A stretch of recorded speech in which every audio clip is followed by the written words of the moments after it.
Man, listen. Yo, shouts out to the whole squad, man. Thank y'all for tuning in to episode 11 of MVP University, man. It's your boy MVP JT here, man. I got my main man, Professor Pryor, with us tonight, man. You already know how we go down, how it goes down here at MVP University. We just gonna chop it up. College football, and if it's a random notification that comes to my phone by the NFL again, like last week, we're gonna talk about that a quick breeze. But yeah, man. Hey, I just want to let y'all know last week was a good week for me. Last week was a good week for me, man. And hey, what can I say? It was a very exciting week, man. Yo, now y'all see us. Now y'all see us. What's up, my family? Thank y'all for tuning in to another episode of MVP University. Once again, I'm your main man, MVP JT. Professor Pryor is here with me tonight. Hey, shouts out to my main man, Conrad. Hey, bro, we miss you, bro. Can't wait to get you back on the show, man.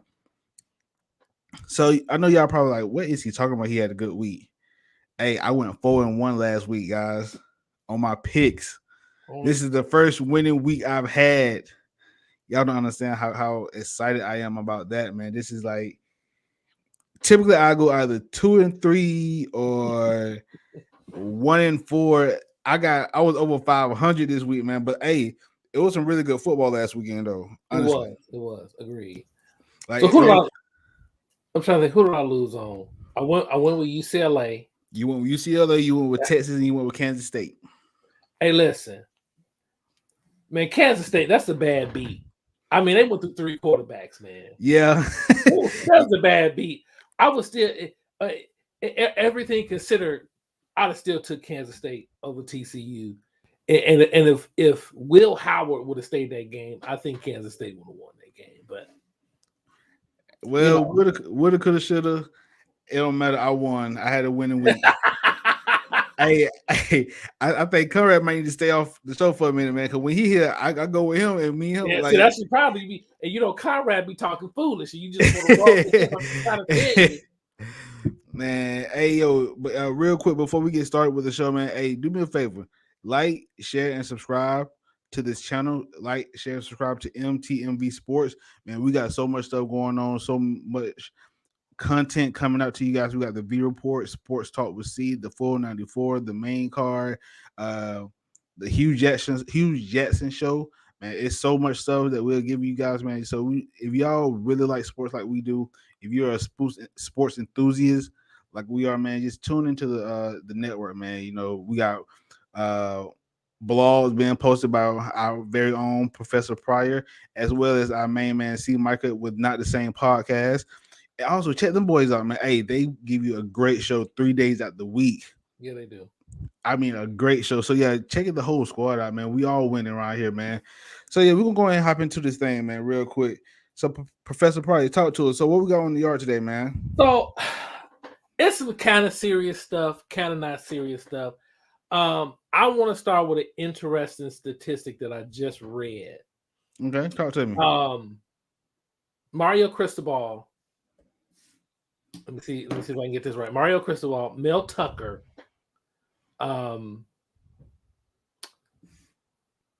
Jimbo.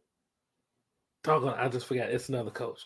But there are four coaches making a combined with all these guaranteed contracts, and they are a combined 12-16. And I think that of all of them, Mario should kind of get a pass just because it's year one. He's in year one of Miami. I thought they might be able to compete for the Coastal just because it's the Coastal. But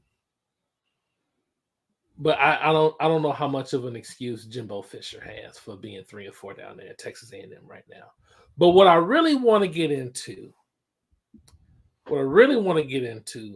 unless you got something to say about these guaranteed coach contracts, that may be something we get into in depth next week. I wanted to keep it light on the yard this week because people keep telling me, hey, Professor. I said, what? They said, Professor. I said, what? I said, is CJ Stroud the obvious Heisman winner? And I said, that's a good question. So I thought to myself, let's not wait to the postseason. Let's do half-season awards. So, JT, I'm turning it to you first. Who is your mid-season coach of the year, mid-season Heisman, mid-season offensive player of the year? And I'm going to challenge you. Your Heisman offensive player of the year can't be the same player. Oh, wait a minute. Okay, hold on. Let me restructure this then. And your mid-season defensive player of the year. Okay. And if you want to go back and forth, we can do that. So let's start with your coach. Who's your mid-season coach of the year? All right, so my mid-season coach of the year, I'm gonna go with So I wrote down 3 names.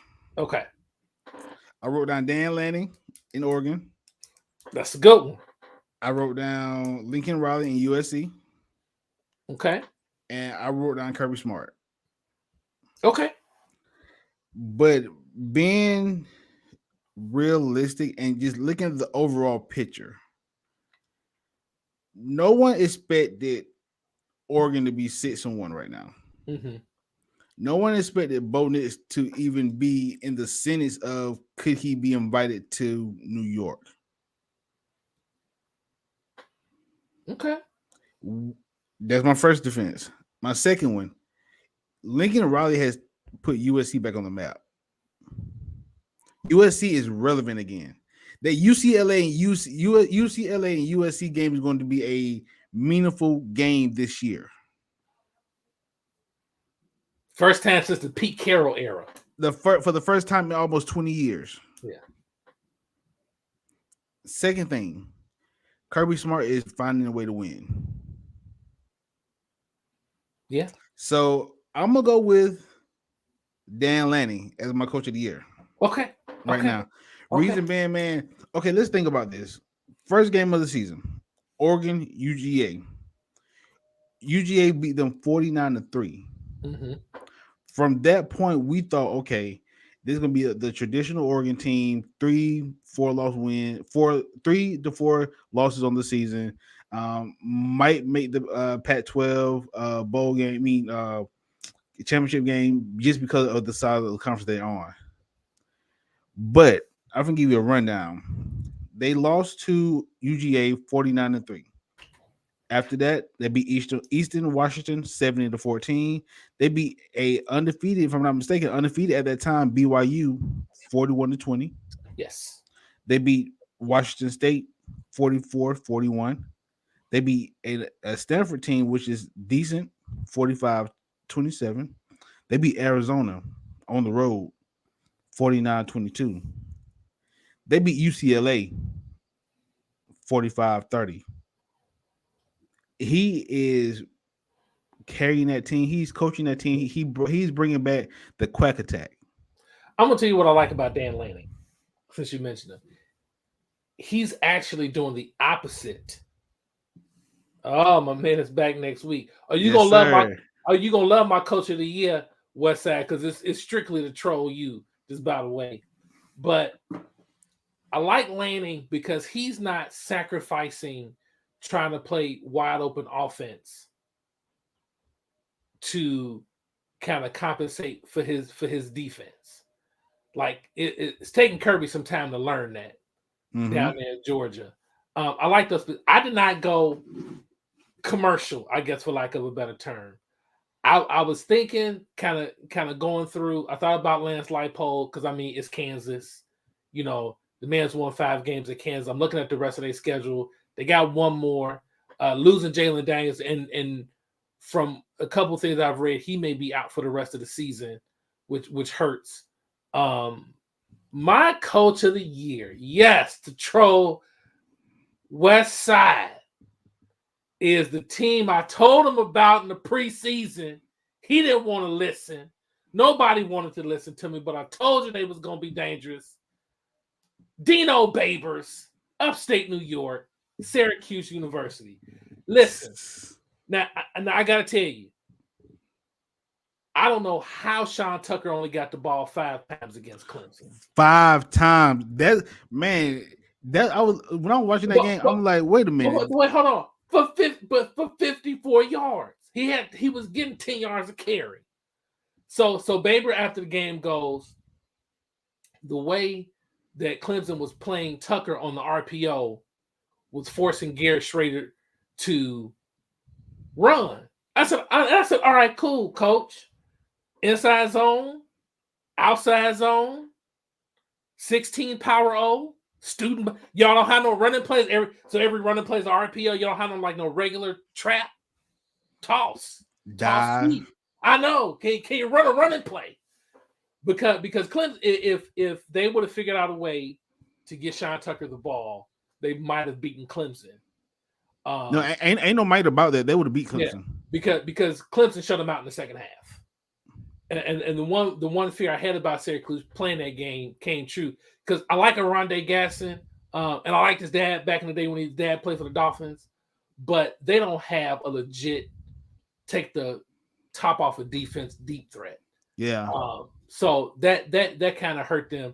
But Dino Babers has done a great job. He has, getting Robert or not is probably why he's coach of the year. The fact that when Bronco left Virginia, he went and got Robert or not to really change that offense. And Garrett Schrader has learned how to throw the football. And let this be a lesson to the Jimbo Fishers and the Bill O'Briens of the world. Make it easy for your quarterback to have success, because a nice offense makes an average pass. And that, don't get me wrong, Schrader got an arm. He can spin it. He can chuck it. Mm-hmm. But I mean, he was going to Mississippi State to play for Dan Mullen. He was going to be Tim Tebow light. That's what Schrader was going to be, right? But a nice offensive system has simplified things and has made him a better passer. And the fact that Syracuse only has one loss, they have every opportunity in the world for that to be their only loss. Why I picked Dino Babers to be my midseason coach of the year. Hey, that's not a bad pick at all. Also, another coach that I'm not gonna say we're sleeping on, but what he's doing this year is outstanding. Coach Heupel. Oh my goodness, yes, absolutely. And just to be honest with you, if Tennessee ends the season with one loss, I still think he may win the Coach of the Year award. And he should, because he should. Because if he only got their one L, that means two things. One, they beat Georgia. And two, they won the SEC. You think okay, they're undefeated right now. If you saying the only loss will be to Alabama? Because I'm thinking their only loss, if they do lose this year, it will be to Georgia. Oh no, you're right. I got that wrong. That's right. They're undefeated. No, that one loss.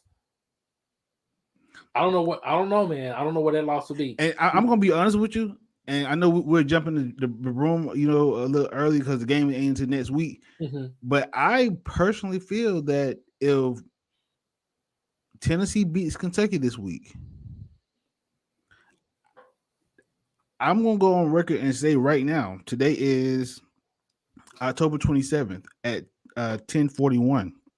Mm-hmm. I'm going to go on record and say Tennessee going to run the table, and Tennessee will beat Georgia this year. Oh wow, that's bold. It's a 3:30 kickoff between the hedges. I think Tennessee has what it takes to go between the hedges in Athens and come out victorious. I have one concern about Tennessee beating Georgia at Georgia. That is, Kirby will pull out the boa constrictor. And he will look at Josh Heupel and say, "Oh, you think we're gonna let Hendon get that ball? Mm-mm. We got 6 running backs. They all about to get up 15 times in the game." I'm telling you, that's my own. And because they struggled stopping the run against Alabama. Yeah. And I think Georgia's offensive line is better than Alabama's offensive line. But I also think Georgia's secondary is better than Alabama's secondary. So I think if they can do some of the things against Georgia that they did against Alabama, they're gonna have a chance. But I think as long as number 5 in that backfield, they got a chance. Oh yeah. But I also think Georgia wants to make that statement. They want everybody to know, hey, I know what y'all think Tennessee is, but we're also showing our rivals to the West. It's a new squad in the SEC, and they got that black and white G on them red helmets. I think they're ready to take the throne from Alabama. They ain't gonna wait for it to pass. I think they want to take it. And these are the games. These are the games that when you're ready to take the throne, these are the games you win. Yeah, but it's gonna be a good one. I think it's gonna be every bit as good as Tennessee, Georgia. Tennessee, Alabama was. All right, so let's go ahead and let's finish this up real quick. I'm gonna come back to the statement. Okay. So my offensive player of the year, I have CJ Stroud as my offensive player of the year. My defensive player of the year, I have Miles Murphy from Clemson. Okay, I'll let you think. Oh, you got your Heisman? Yes. Okay, who you got? Triple H. Okay. Hendon. Okay. Hooker for Heisman. Okay, I'm gonna challenge myself since you took Hooker. I'm not gonna take him because you did. No. No, because I got a solid 2. I got a solid 2. Okay. So I'm gonna go in your order. My offensive player of the year is my offensive player of the year because if he is not on the field, his team has 3 losses. So my offensive player of the year is Bryce Young, and I'm treating it like MVP because if Bryce, Mahomes, Jordan Young, if he's not on the field, if he's not on the field for the Crimson Tide has at least 3 losses this season. He's the only reason they're a 1-loss team, and the only reason they were in that game against Tennessee. There might not be a more important player for his team than Bryce Young gets for Alabama. You're right, because the Texas game, if it wasn't for him and that what 15-20 yard run, yeah, they would have lost that one. My defensive player of the year. Now you brought up Lincoln Riley at USC, and the one thing that has been surprising is how well they've played defense. And their best player is Tuli Pelotu. That man has lived in Pac-12 backfields all season. He is tied for 3rd in the country with sacks and 7. He is top 10 in tackles for loss. That young man is an absolute beast. He is keeping the Darrell Russell, Clay Matthews defensive end tradition alive at USC. And he's not even supposed to be the best lineman on that team. That's supposed to be Corey Foreman. But Corey Foreman has not rounded into form. And my small sample size Heisman, I thought about it, and he was a close 2. And I put him in the same category as Bryce Young. My man Drake May from UNC. That man's played out. Wow. He's played out of his mind this season. He had the one not so great game against Notre Dame. But number one, if he's not on the field, they lose to Duke. This is true. And they lose to App State. That was a pretty close game. He is. Let me give an honorable mention to 2 running backs that I was thinking about. Bijan Robinson out of Texas and Chase Brown out of Illinois. But Drake May has just been he's been out of this world great with subpar. One of his receivers out for the season. Yeah, and then Josh Downs has been hurt most of the year. Yeah, he's done what he's doing. He's doing it with a subpar receivers, subpar offensive line. So, but had you not have taken him, I would have taken Hendon Hooker. So here's my question: Hendon's been outstanding. Hendon has been outstanding. So let's just say hypothetically, our vote was counted. We were part of the media. We gave a vote. Realistically, how many people you think will vote for Mr. May? Probably every news writer in North Carolina, and that's about it. Understood. Because Hendon Hooker, his story and shout out to Ralph Russo and the AP Top 25 podcast, because I had to tweet him and correct him. He was not. He had mentioned that he had transferred and was recruited to transfer by Josh Heupel. That is actually not the case. He transferred when Pruitt was on the staff, was head coach, and he stayed after Pruitt left. Heupel went and got Joe Milton from Michigan and started Joe Milton, and realized that Joe Milton is the second coming in practice, but during the games, he ain't the second coming. And then he got hurt, and Hendon Hooker waited his turn, got in, and the rest is history. So you gotta love the story. And I just find it crazy that every time I think about the fact that Justin Fuente basically told Hendon Hooker, "You can stay, but you're not gonna play. Braxton Burmeister is gonna play." And Justin Fuente no longer has a job. So before we leave the on the yard topic, let me ask you a question. Mm-hmm. Okay, every Heisman winner has that Heisman moment. Do you think if Tennessee beats Georgia, that entire game will be Hendon Hooker's Heisman moment? No, I think he had it already against Alabama.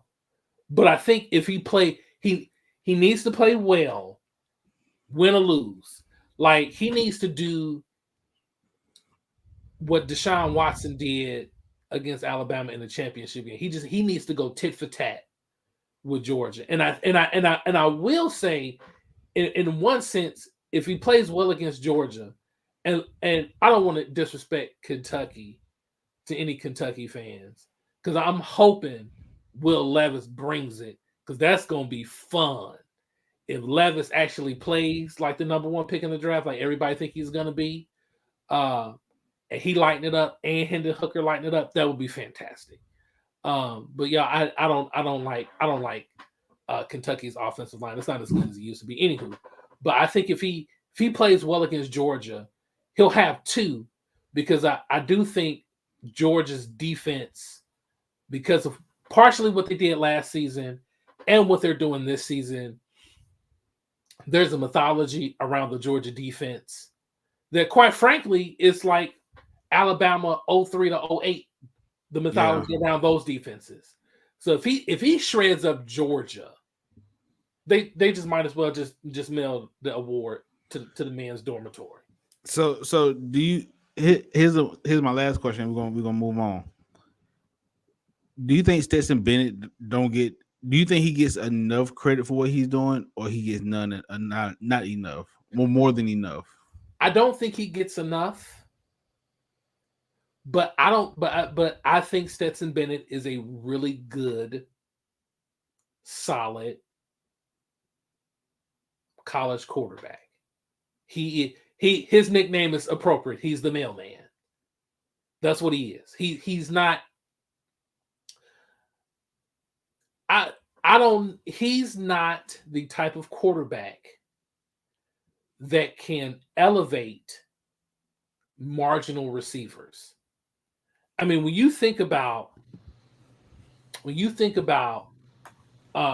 Tennessee, right? And you think about their receivers, and this is one thing I actually think that Josh Heupel completely needs more credit for than what he's getting. First of all, you look at their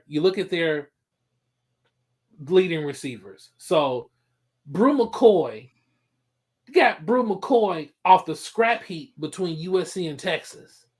And somehow Brew McCoy has not only been able to stay healthy, he's been able to be productive. He is second, and that's only probably because Cedric Tillman's been hurt. But he's second on the team with 24 catches. You know, Cedric Tillman is another one. Perfect example. Cedric Tillman had, get this, Cedric Tillman had 8 career receptions before Josh Heupel got there, and he had 64 in 2021, and he's got 17 this year, but he's only played in the 3 this year. Mm-hmm. You know, somehow, even when you look at a Jalen Hyatt, who is playing great ball has right the now. ability, has the ability. He's averaging almost 20 yards.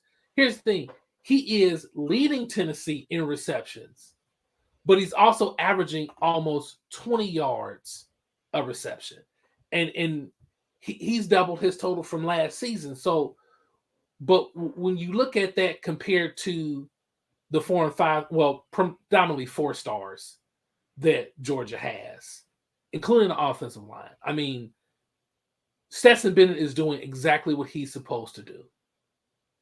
You get this protection by all these 5-star offensive linemen. You've got 4 and 5-star running backs. You've got 4 and 5-star wide receivers. Your job is to be the mailman, deliver it to the playmakers, and that's what he does. And that's what he is supposed to do. I personally think that he's overhyped. And here's why I say that. So Georgia, the past couple of years, have had great college outstanding play from the quarterbacks. Jake Fromm. Justin Fields the only one who's in the NFL right now who's being productive. So I didn't think Jake Fromm was that good. He was a game manager. I never saw him as a potential NFL quarterback because he only was as good as the players around him. The team he had the 4 years, he stayed 4 years, right, at Georgia, right? The 4 years he was there at Georgia, he had great weapons around him. He had a great defense. He had arguably two of the best running backs to ever come through Georgia, and Sonny Michel and Nick Chubb, in the same backfield at the same time. So who would you take? You got safe with Jake Fromm. You got the mailman. Which one? If I'm recruiting and I gotta choose one of the two, I'm going Jake. Yeah, you probably would. And the reason I'm going Jake, because Jake was a smarter quarterback. He knew the game. You know how they say in the NFL, the game when you're a rookie is very fast, but year 2 or 3 it starts to slow down. I think after game 4 of his freshman year, the college football became another high school game to him. He took his time and dissect that game. It was literally games where he broke down defenses, and it wasn't. Georgia has never had a flashy offense where they're going to air it out 60, 70 times. They're going to throw the ball 15 to 20 times, maybe 30, depending on the situation. But they have always had running backs. Yeah. What? For instance, you had Gurley and Keith Marshall. If one thing I can say about Georgia, and that's consistent, they will always keep 2 running backs in the stable that are going to kill you. Yes. Yeah. So I'm gonna take Jake from State Farm. And so if we're coming out of high school, everyone's gonna take Fromm because Fromm was the better prospect. Fromm was the high-end 4-star. Should have been 5, in my opinion. I want to say Stetson was a walk-on. Yep. So he was a walk-on and then transferred to JUCO and came back. And he came back. So you would take Jay, but I like Stetson. I mean, he's solid.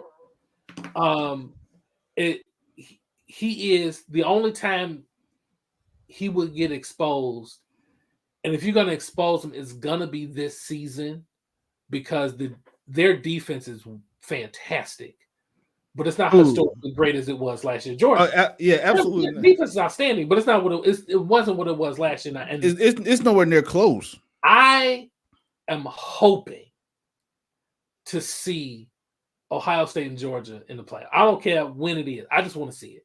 I want to see if Ohio State can put up some points against that defense. I would say this: the only way that happened, it would have to be national title game, because if both of those teams went out, Georgia be one, Ohio State be two. Okay, I would agree with that. I mean, unless some way, unless Georgia loses the SEC championship and they're two, and or somehow they're 2-3, which I don't think is going to happen. So before we pick these games, how your playoff picks holding up? I think we've done a great job of not really talking about the college football playoff until it's time, and this really hasn't been time until now. How are you? So the preseason, when we did our first show, we kind of sort of gave us some playoff picks, and 3 out of the 4 are in position. Okay. So my 4 originally, I said it was Georgia, Alabama, Ohio State, Clemson. I was not expecting Alabama to lose. So this is how I see this shaking out. Right now, and you have 5 teams in front of Alabama right now. You have Georgia, Ohio State, Tennessee, Michigan, Georgia, Ohio State, Tennessee, Michigan, Clemson, Alabama.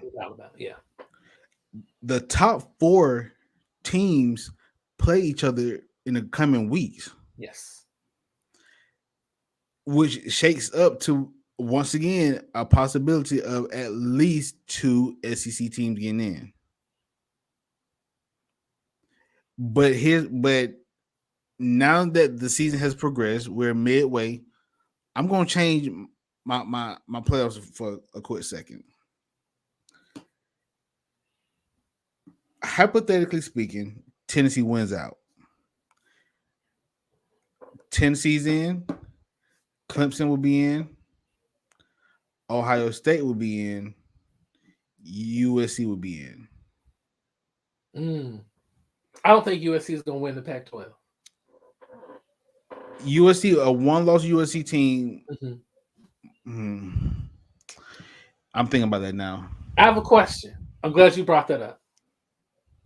Because Alabama still controls its fate. Alabama win the SEC, they in. Yeah, they went out. They're going to the SEC championship game. Georgia plays Tennessee. Tennessee plays them. Let's say they go to double overtime. Tennessee comes up short, but they went out. Georgia wins the SEC championship game. They are undefeated. They're in. Is there a scenario where Tennessee, one-loss Tennessee, that beat Alabama, plays Georgia to overtime?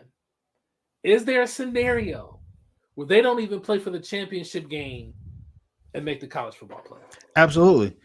If Tennessee's only loss is to Georgia, they're in, regardless. And here's why I say that. You must have got Michigan and Ohio State play each other. Last game of the season. Clemson's there. They're inconsistent. No one's going to beat Clemson in the ACC. I cover the ACC. There is not a team in that conference that's going to beat them. No, they're not going to lose. Okay, so they're not going to lose. They're not going to lose. Okay, now let's think like the committee. Based on the committee's history and the track record, they are very big on strength of schedule and style points. Okay, Georgia win the SEC, they're in. Ohio State win the Big Ten, they're in. Those two for sure in. Mm-hmm. Now it gets tricky. If Clemson wins out, they most likely will be in. Now that fourth spot, USC win out, Tennessee number two in the East, number two overall in the SEC. You leaving out a conference though. What No, about I'm the not. big? What about the Big 12? I'm not worried about the big. Who's gonna represent the Big 12 in the playoffs? TCU still undefeated They would not put TCU in. If they put TCU in because they win the Big 12, they gonna have to show me their guidelines as to why they put them in. because there's when it comes to the playoff, there are, I would say, three. The committee's inconsistent, but there are three things that have been consistent throughout the history of the playoff. One, they will devalue you if you have a bad loss. I go back and I want to say it was, I don't remember the year, but it was the year that was oh my gosh, the late Dwayne Haskins, I believe, when they lost to Purdue 55-21. That was their only loss. They win the Big Ten. Oklahoma lost to Kansas State that year. Mm-hmm. It was a close loss, but they also had the historically worst defense of any team to make the play. They had they had the 120th ranked defense in the country that year. The committee took Oklahoma over Ohio State because they devalue. They would rather take a team with a bad defense than a team with a horrible loss. I think the second thing is you won't see in this iteration of the playoff, you won't see a 2-loss team.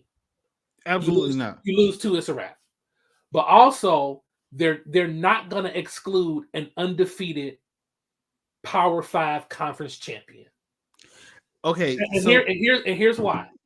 Because, and it took me a while to understand this nuance. There is a difference between best and most deserving. And basically, the committee's saying, if you run the table in your conference, and I think with the Big 12, it should be because of the nature of the Big 12. Because unlike any other conference in the Power 5, in the Big 12, you play everybody. It's a round robin. You play every team in that conference. So if you run the table and go undefeated, you have beaten every team in your conference if you're the Big 12 champ. And one team you beat twice. Correct. So to that end, I think if TCU runs the table, now I will say this: I do think the Big 12 champion has to be undefeated. I don't think a one-loss Big 12 champ is going to get in over a one-loss SEC team. I'm gonna say this, and I don't know if I agree with that completely, but and SEC bias is what it is. But I think that if TCU goes undefeated, they win the Big 12. I don't think they're going to go undefeated.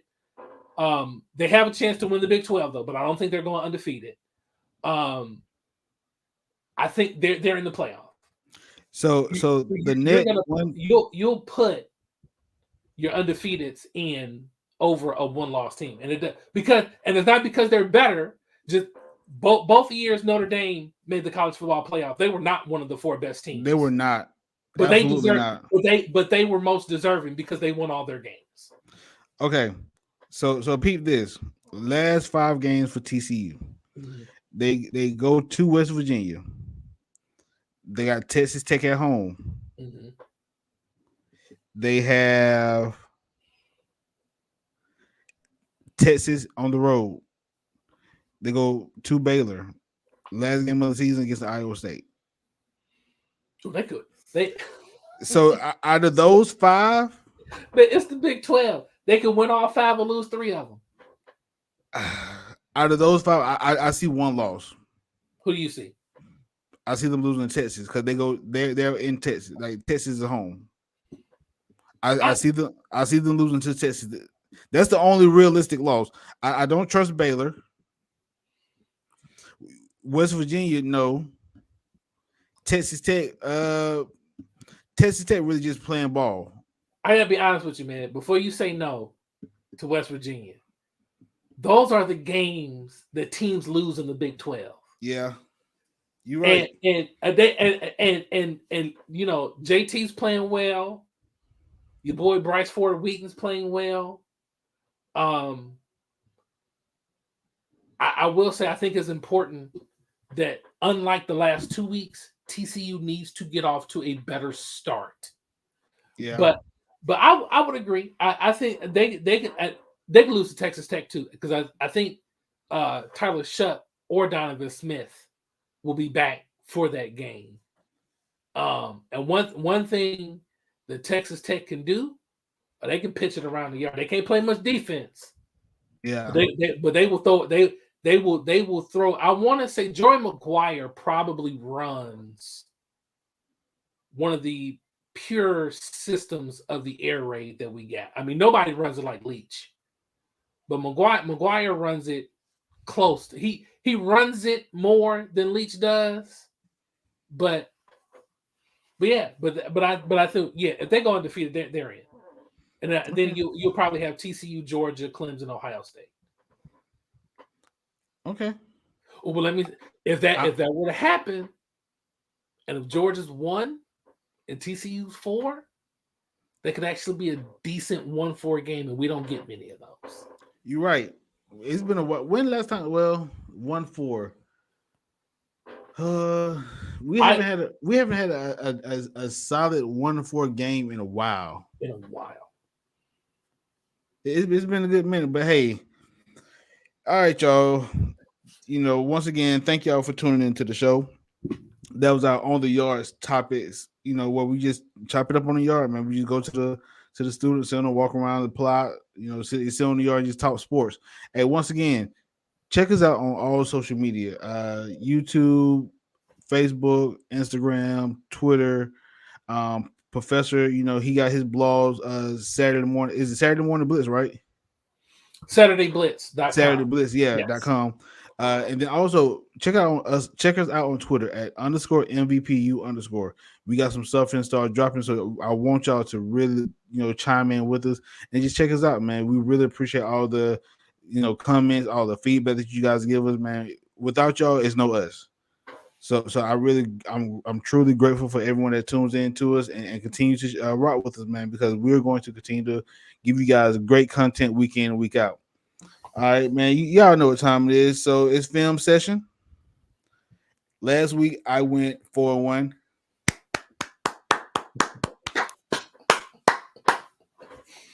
Last week Professor went 3-2.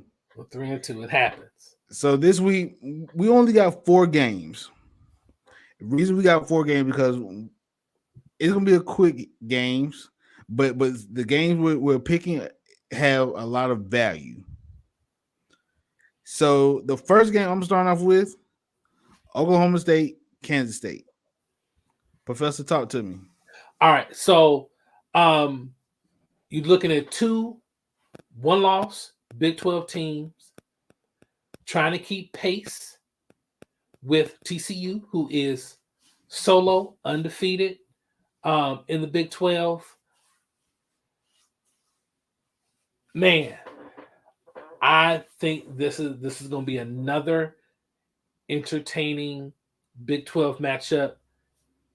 Go to Saturday Blitz, read my Big 12 power rankings. Oh man, he hit y'all with the go find me. listen. The Big 12 is the funnest conference in college football this year.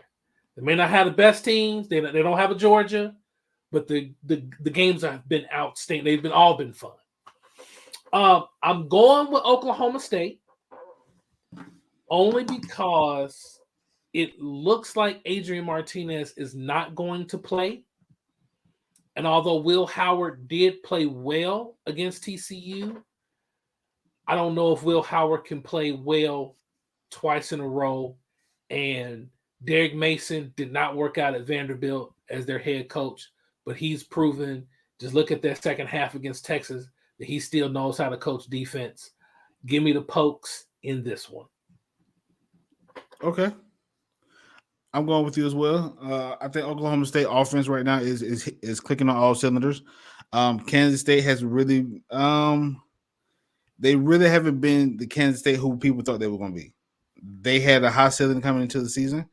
They really were. They really was a team that people had high expectations for.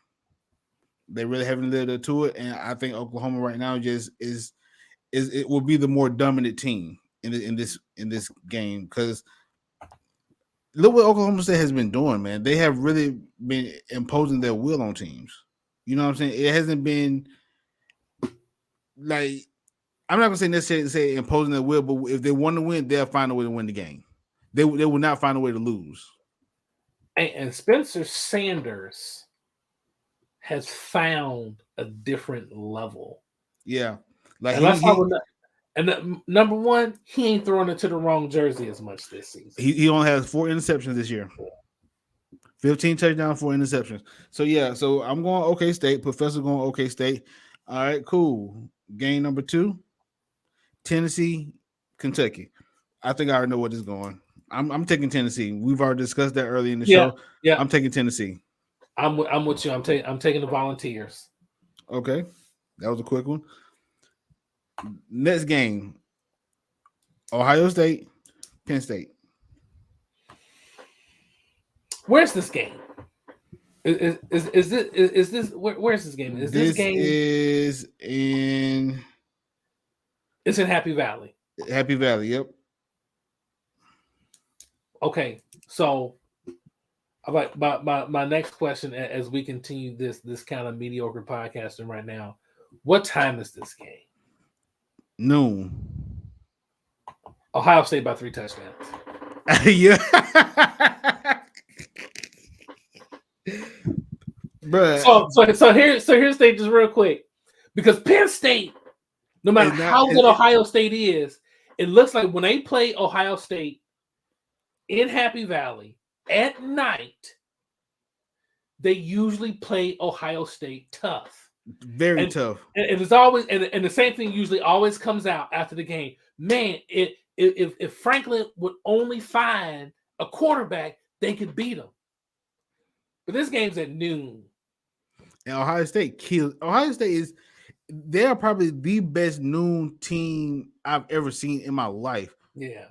When they play at noon, like you might well say they're going to win at least by 21 plus. And I don't know. I don't like. Oh wait, hey, one Jackson Smith and Jigba returns. Yes. Cancel Christmas. Yeah, I got Ohio State 3 touchdowns. Cancel Christmas. All right. It just, man, I don't know what it is about Happy Valley at nighttime and they do a whiteout game, man. That atmosphere is like. I don't know who scheduled these games, but how was the Minnesota game the whiteout game? Right. Yeah, man. Honestly, whoever scheduled these games, I have questions about because why isn't Georgia and Tennessee a night game? It's a 3:30 kickoff. Because that's that's Georgia, Florida is the world's largest outdoor cocktail party. Correct. That is a good question. And a statistic came up early when I was doing my research. Since 2005, do you know how many night games Georgia has had? Less than 10. 16. 16. Wow. Okay. All the other major Alabama has had 45 night games since 2005. You know why? Because it seems like with ESPN, Alabama plays on ESPN more than Georgia does. Georgia, and CBS only does, I think, 3 or 4 night games a year. But still, the SEC network, the ESPN network, which airs on ABC, man. So ESPN and SEC has 3 games: a 12 o'clock game, a 3 o'clock game, and a night game. This game could have easily been scheduled as a night game. I won't disagree. But so when they bid for the games, when they bid for the games, sorry Georgia fans, what I'm about to say, but if ESPN says we want, because Georgia Tennessee was prime time, that means CBS said, well, you can't have Georgia Tennessee if you got Alabama Tennessee. And CBS, their primary slot, if you notice, their primary slot on CBS is that 3:30 Eastern. Yep. So that's probably how that shook out. It was just like, listen, because the truth is, even now, Alabama's the bigger draw than Georgia. Georgia's the draw, but Alabama's still the bigger draw. Yeah. Yeah. All right. Last game. And y'all already know where I'm finna go with this, man. Y'all see what's behind me, man. Y'all see what's behind me, man. And I don't care about my record. I don't care about none of that. I don't care. Florida with the upset. I'm calling it right now. I'm calling it. And here's why I say that. Because Georgia's sleeping on it. They're looking at Tennessee for next week. They ain't gonna. They don't. I'm telling you. I'm telling See, you. what you should have said was, you should have said they're building, new coach. He's doing a great job. They're gonna play with heart, and they're gonna cover. That's what you should have said. No, we gonna win. Y'all not gonna win. Yes, we listen. We picking 4 games this week. That might be my only loss, but I'm telling you right now. Ride with your team, JT. I'm riding with my listen. Ride man. with your boy. Okay, so here's why I say that. We are going to have to play almost a darn near perfect game. And that still might not be enough. One, I don't see Anthony Richardson being able to complete passes. 2, I don't see our offense actually putting up more than 21 points. But if we can, and if we just come out and just say, you know what, this is our SEC championship game. Let's go out there and hit Georgia in the mouth. We'll win. I'm telling you, man. I don't care what nobody say. If whoever's watching this show right now, y'all might be like, well, JT, you're a fan. Yes, I am a fan. And no, I would not sit on my show and go against my Florida Gators when I'm wearing the jersey and it's my background. No, I'm not. I'm going to Florida and we're gonna win. For my squad. I'm standing up. This is why Georgia wins by 2 possessions. Because the Florida Gators are 108th in rush defense. So I got 2 words for you. Boa constrictor. They are going to just push the Gators around. They're going to force Florida to put 8 or maybe 9 in that box. And then you're going to see Stetson Bennett do the one thing he does well, and that is attack man defense. And they're going to throw it over. They're not going to throw it a lot. I fully expect Georgia to run the ball 40 to 50 times in this game. Because Kirby Smart is going to do what any coach would do. Once he sees that Florida cannot do anything with that run game, he's just going to keep running. And he's going to wear down the defense. And no, Georgia ain't about to go put 50 on the Gators. This is going to be a 31-14, 38-10 sort of game. No, put more respect on that. We're going to score 21 points. You're going to score 21? Yeah, we're going to score 20. We're going to score 20 plus points. I don't think y'all getting 20. Huh? Who is it coming from? You hope Anthony Richardson popped two touchdown runs? All right, so Anthony Richardson, 2 touchdowns, 1 interception in the air. I see 1 rushing touchdown by Anthony Richardson. I think Trevor Etienne may get in the end zone this game. That's 4. So I see 28 points. You see 28 points. Yeah. What did you see when you woke up from that dream? It wasn't a dream. The dream in which Florida scored 28 points against Georgia. You know what, Professor? I don't have to put up with this. You don't. You don't at all. You don't have to put up with the truth because it hurts sometimes, but it also makes you free. And I'm trying to free you. I really listen. I thought that I thought that Florida made a great hire with Billy Napier. I thought LSU should have hired Billy Napier. They didn't. Scott Woodward's a big game hunter. Fine, whatever. Go get your guy. You went and got Brian Kelly. And LSU is doing what they should be doing, what Brian Kelly teams do. They get better as the season goes along. But Anthony Richardson is the type of quarterback that he needs time. I think he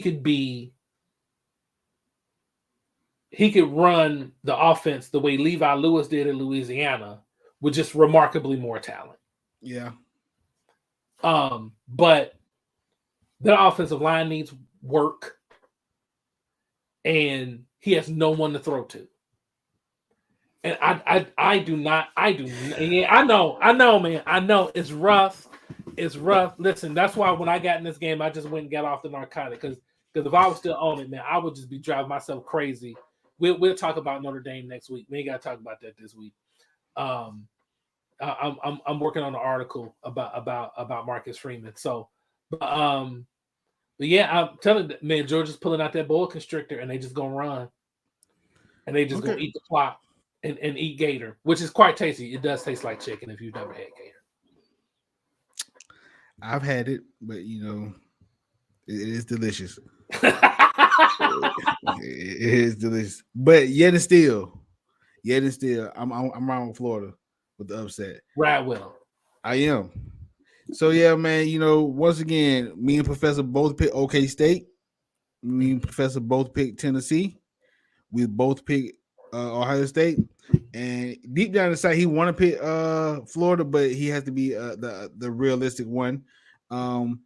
He went with UGA. I went with Florida. So that's our picks for the week, guys. Man, once again, thank y'all for tuning in to another episode of MVP University. And guess what, guys? Guess what? West Side's coming back. West Side will be back next week, guys. Yes, he'll be back speaking nonsense next week.